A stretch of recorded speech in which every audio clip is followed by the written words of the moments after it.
சட்டமன்ற தேர்தலில் உங்க ஆதரவு யாருக்கு? திமுக, அதிமுக, தாவேகா? எதனால அதிமுக? எல்லாரும் செய்வாங்க. ஆரம்பத்தை போக அடிப்படை வசதி செஞ்சு கொடுக்கறது அதிமுக தான். இப்போ 4 வருஷம் பொங்கலுக்கு 2000 ரூபா பணம் கொடுத்தாங்க. இந்த 4 வருஷம் கழிச்சு இப்போதான் மடுக்கு நீனு கொடுக்குறாங்கிறாங்க. தாலிக்கு தங்கம் இல்லை. இந்த பொம்பளை ஸ்கூட்டர் கொடுப்பாங்க, அதுவும் கிடையாது. எந்த திட்டமும் கொடுக்கல. சும்மா அவங்க கட்டி வச்சுதான். இன்னைக்கு மதுரையில் போய் 159 கோடி இருக்கு பாலம் திறக்கிறாரு. நாங்க நடிக்கல் நாட்டில் தான், எடப்பாடி நடிக்கிறாங்க தான். இவங்க கீழே இருந்து அவங்க ப்ரெஷர் கொடுத்தா தானே அவங்க கோவைக்கும் கோயம்புத்தூருக்கும் மதுரைக்கும் மெட்ரோ ட்ரெயின் வரும். இவங்க கூப்பிட்டு அப்பாயின்மெண்ட்டாங்க செல்லுல திருப்பி அனுப்பிட்டாங்க. திருப்பி அனுப்புறதை இவங்க ரெடி பண்ணி அனுப்பணும்ல. இன்னைக்கு ரயில்வே திட்டத்தில் 659 கோடி ரூபா அனுப்பியிருக்காங்க ரயில்வே திட்டத்துக்கு.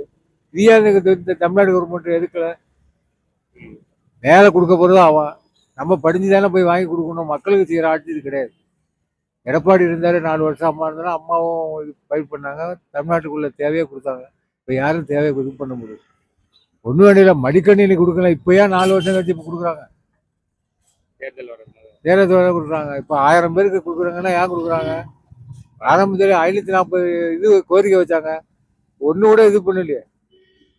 கட்சிக்காக சொல்ல, பொதுவாக இது பண்ணுன்னா ஒரு பொங்கல் தீபாவளிக்கு இன்னும் வேட்டு சேலை கொடுக்கல. இன்ன வரைக்கும் வேட்டு சேலை கொடுக்கல. கொடுக்க போறேன்னு சொல்லியிருக்காங்க. அந்த கைத்தறி துறை அமைச்சர் காந்தி இருக்காருல, அவரு இன்ன வரைக்கும் கொடுக்கல. அது இப்போ இது பண்ண முடியாது. மக்கள் அதிமுக தான். நீங்க அதிமுக தான். கட்சிக்காக இல்லை, மக்களுக்கு தொண்டு செய்யணும். இந்த நேரத்தில் ஒரு 2000 ரூபா பொங்கல் கொடுத்தாங்க, அதுவே பெருசா போயிடும். எடப்பாடி இருக்கும்போது 2500 ரூபா கொடுத்தாங்க, 5000 கொடுக்க சொன்னாரு. இது வந்து ஒரு 2000 கொடுத்தா கூட மக்கள் இருக்காகும். அதுதான் பிளாஸ்டிக் யூஸ் ஆகும்.